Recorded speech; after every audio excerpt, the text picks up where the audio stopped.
भाजप आमदार सुरेश धस यांनी सुपेकरांवर जे 300 कोटींचे आरोप केले होते त्याला प्रत्युत्तर देत बीडच्या आष्टी मतदारसंघाचे माजी आमदार भीमराव धोंडे हे म्हणाले की कोणताही अधिकारी कोटींमध्ये लाच मागू शकत नाही. तसेच गृह खात्याची केलेली विनाकारण बदनामी आहे. यामुळे पोलिसांचे मनोधैर्य खच्ची होते. तसेच त्यांनी आणखी खूप काही सांगितले जे आपण बघणार आहोत आजच्या व्हिडिओमध्ये. खात्याला विनाकारण बदनाम करण्याचं काम करतायत. महाराष्ट्राचं गृह खातं सक्षम मुख्यमंत्री जे राज्याचे आहेत देवेंद्र फडणवीस यांच्याकडे आहेत.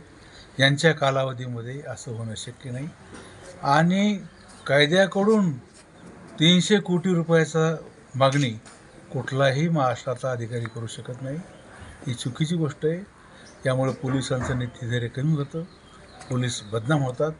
कुठल्याही कार्यकर्त्यांनी अशा प्रकारच्या ज्या घोषणा आहेत किंवा गोष्टी आहेत, वक्तव्य आहेत ते माध्यमाला करू नये. दिवसापासून मी पाहतोय की आपले आमदार त्यांचं स्टेटमेंटने 300 कोटी मागितले सुपेकरने.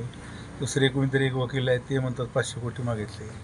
300 कोटी 500 कोटी असे आकडेबद्दल पोलीस खात्याचं नाव घेऊन चर्चा करणं